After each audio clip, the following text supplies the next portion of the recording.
What is going on, everybody? Welcome back to College Football Talk with Peter Burtnett. In today's video, I'm going over the Week 11 action, my thoughts on everything that transpired, and what it means for the college football playoff picture. But before I get into it, if you go and enjoy this video, please feel free to leave a like, consider subscribing to the channel, and turn on those post notifications so you're always up to date whenever I upload. Starting things out, it was a huge win for Ole Miss. They completely shut down the Georgia Bulldogs for a 28-10 win. The Rebels, with this win, put themselves back into the college football playoff contention and the discussion seriously. They have 2 losses in the SEC. There's a few teams that only have 1 loss, so they're probably outside the SEC championship game picture. But if they can win out, which they have a road game at Florida and obviously the Egg Bowl at home against Mississippi State, so I would expect them to win those final 2 games. Assuming they do that, they all but seal their place in the college football playoff, probably somewhere around the, I would say, 9-10 seed range. We'll see today where it's looking like they're going to be. I'm recording this Tuesday afternoon. The rankings will be later tonight. I'll have a reaction on that probably up tomorrow or Thursday, but going over again this last week's action and what it means now. The Bulldogs, meanwhile, their offensive issues continue to be extremely prevalent. They only scored 1 touchdown, and that came when, again, like against Texas, they had a short field. I feel like, looking back at it now, that win over Texas was masked a little bit because of how good their defense played, because of how well the Bulldogs' defense played. If they don't create turnovers in that game, I think Texas probably is able to get the win. I think the Georgia offense is really limited, and it's another case that it happened against Kentucky as well. I don't know if it's regression for Carson Beck or if it's being without guys like Ladd McConkey and Brock Bowers. But even with Trevor Etienne in the backfield, that Bulldogs offense has just been almost non-existent this year. They played really well in that second half against Clemson. They've had a couple of other good games. They played really well in the second half against Alabama. But overall, Georgia has not had the offense. And yes, I think they probably are able to win out from here. But that game against Tennessee is going to be huge. Honestly, both of those offenses have kind of underperformed this year, Tennessee included. It should be a really good defensive battle. I'll go over that game more in my preview of the Week 12 action because that game is big. I mean, I think right now Georgia is able to win that game simply because I think their defense is a little bit better, and I think the home field advantage will be big. But again, I'll talk more about that game later this week. But that's going to be their college football playoff probably on the line, 3 losses. I don't think Georgia would be probably the best contender for that 3-loss team to get into the playoff, but it would be very fringe range. There's a few other teams that I think would deserve to be ahead of the Bulldogs. But again, we'll kind of see where they're at. They dropped a lot in the AP poll and the coaches poll, but we'll see where they're at with the CFP rankings. Elsewhere, also in the SEC, Alabama completely steamrolled LSU in Death Valley. I think it was the first night game loss, home loss for Brian Kelly as the Tigers head coach, and they got stomped. I mean, they really got ran over, quite literally. Jalen Milroe led the Crimson Tide with 185 rushing yards and 4 touchdowns. One of those was a 72-yard run, so he showed off with his legs in this game. He threw the ball a little bit as well, just over 100 yards, but really did all he had to do with the running. I think Alabama outgained LSU by almost 200 yards. Alabama had a little over 300. LSU had somewhere around 100 rushing yards. So a dominant performance for Alabama.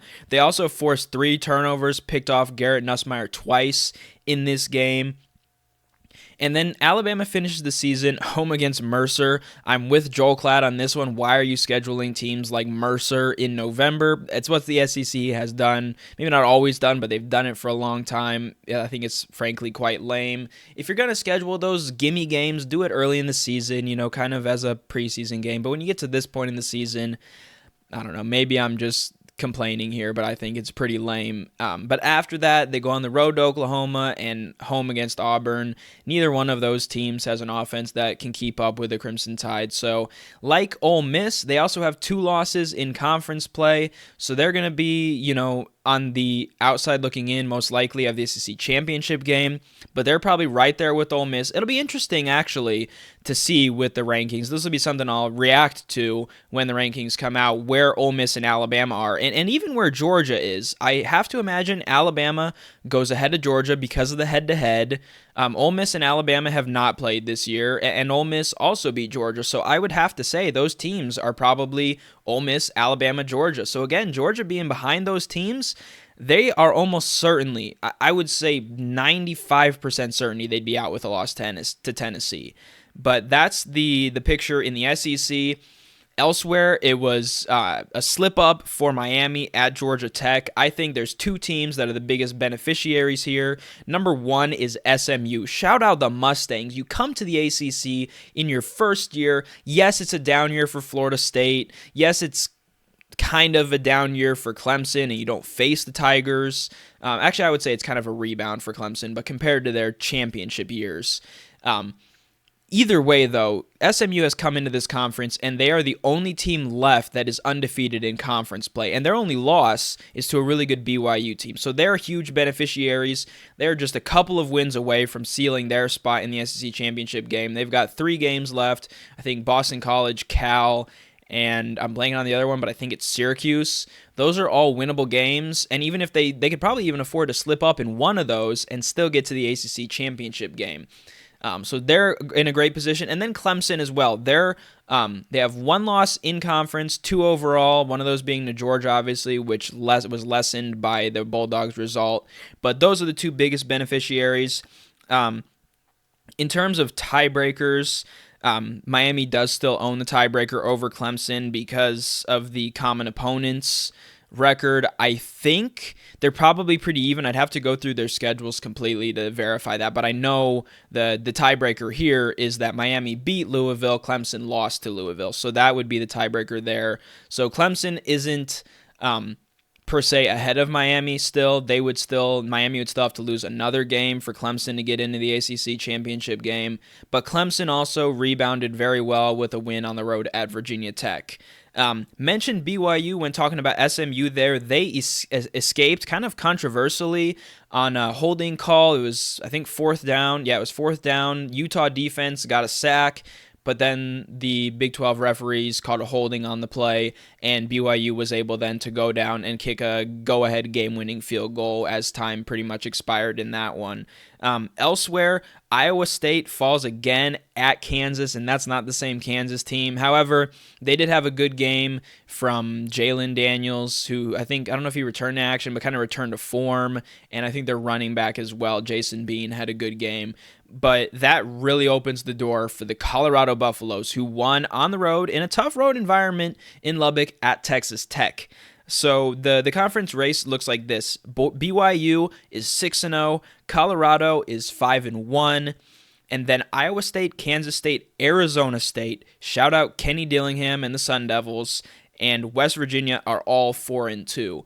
Colorado's scheduled to finish the season home against Utah. That's a rivalry game, though, so even though that's at home against a Utes team that is record-wise struggling, they're 4-5 without Cam Rising, they're still a tough team, as they proved against BYU. So Colorado can't overlook that one. And Kansas, at Kansas as well. That's their next game after that. I believe that one's going to be at Arrowhead Stadium, obviously, as Kansas builds their new stadium. So that's not one to overlook. And then Oklahoma State. Before the season, if you would have told me Colorado had a chance to get into the Big 12 championship game and this was their slate to finish the season, I would have told you there's no way they get through that. Looking at it now, I think they probably do. And because they are in the driver's seat, all they have to do now is win out. Iowa State's loss helps them out. Obviously, Iowa State would have gone up against Kansas State anyway, so that could have been an opportunity there. But Colorado cannot afford to lose, especially if Kansas State were to beat Iowa State, because their one loss in Big 12 play is obviously that game against Kansas State that they nearly had.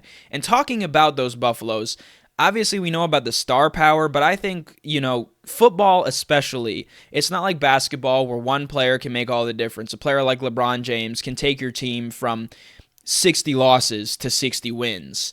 in football, you need a lot of other guys to surround. And something that Deion Sanders, Coach Prime, has done really well is protecting Shedeur Sanders in the pocket with a much improved offensive line and surrounding Travis Hunter with weapons on the defensive side of the ball and just a good cohesive unit so that Hunter doesn't have to do it all himself. So this is a really well-coached team. I might do an extensive video or maybe cut up this and post it on its own talking about Colorado because that team has been an impressive turnaround. I mean, it's easy to forget even last year, but especially the fact that 2 years ago, this team was 1-11.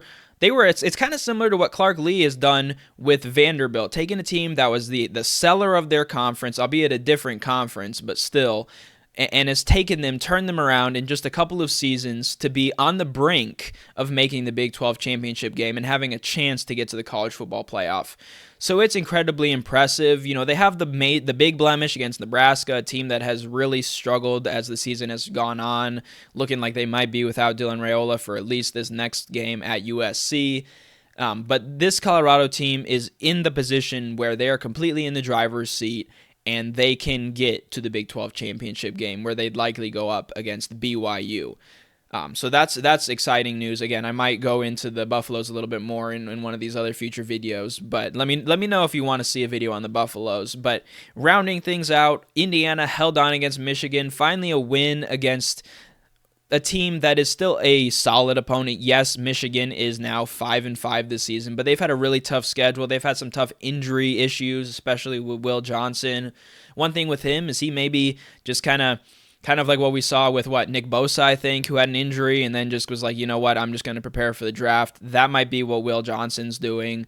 I'm not here to take away from his injury or say that he's not hurt seriously, but I wonder if that, if he's being extra cautious because he knows that he's already the number one cornerback in the draft. But definitely tough season for Michigan. Indiana gets a win. They've got Ohio State. They're going to Columbus in a couple of weeks. That'll be their chance to really prove it. I think this will boost them a little bit. This win over Michigan will boost them a bit in the college football playoff rankings, and the fact that they get to slide past Georgia, who lost, and